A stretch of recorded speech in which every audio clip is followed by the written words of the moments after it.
सभी का स्वागत है हमारे YouTube चैनल कविंदर भैया पर। इस वीडियो में हम लोग कक्षा 6 के महान व्यक्तित्व यूपी बोर्ड के पाठ्यक्रम को पढ़ने वाले हैं। इस पाठ का नाम है अशोक महान। इसके प्रश्न उत्तर को पढ़ेंगे। तो चलिए पहला प्रश्न देखते हैं। पहला प्रश्न है, सम्राट अशोक ने कलिंग युद्ध के बाद युद्ध न करने का निश्चय क्यों किया? इसका उत्तर हो जाएगा, कलिंग के युद्ध में अशोक ने मारे गए सिपाहियों, रोते विलखते स्त्रियों और बच्चों को देखा। इससे उसका हृदय द्रवित हो उठा और उसने भविष्य में युद्ध न करने का निश्चय किया। आगे है प्रश्न 2, अशोक को जीत क्यों महंगी पड़ी?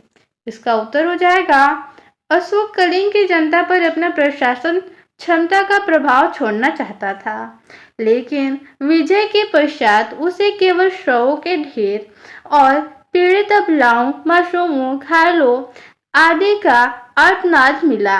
इस आधार पर उसे जीत महंगी पड़ी। आगे है प्रश्न 3, अशोक के संदेशों को संक्षेप में लिखिए। इसका उत्तर हो जाएगा, अशोक के संदेश निम्न हैं। पहला, अशोक ने मनुष्य को सदाचार की शिक्षा दी।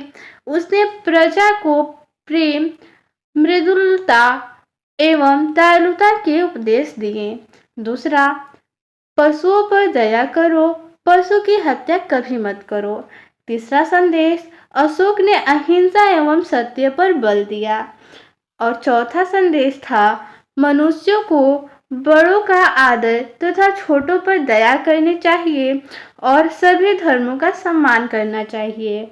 आगे है प्रश्न 4, अशोक ने बौद्ध धर्म के सिद्धांतों और उपदेशों को जनमानस तक कैसे पहुंचाया?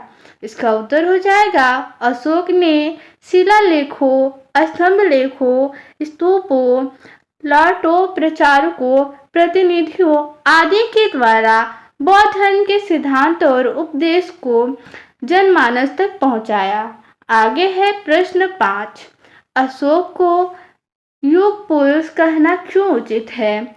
इसका उत्तर हो जाएगा, प्राचीन भारत के शासकों में अशोक का स्थान बहुत ऊंचा है। अशोक के कार्य अपनी पीढ़ी और युग से आगे थे, इसलिए अशोक को युग पुरुष कहना उचित है। आगे है प्रश्न 6, सही कथनों के सामने सही तथा गलत कथन के सामने गलत का निशान लगाइए। तो इसमें पहला प्रश्न है, अशोक ने कलिंग युद्ध के बाद कभी युद्ध न करने का निर्णय लिया। ये कथन सत्य है।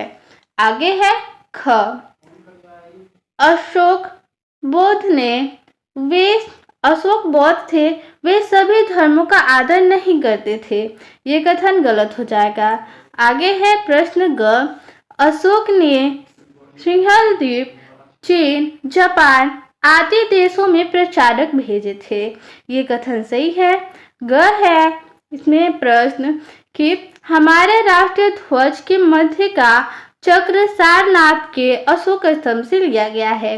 ये कथन सत्य है। तो इस पाठ में इतना ही प्रश्न था। मिलते हैं अगले वीडियो में। धन्यवाद।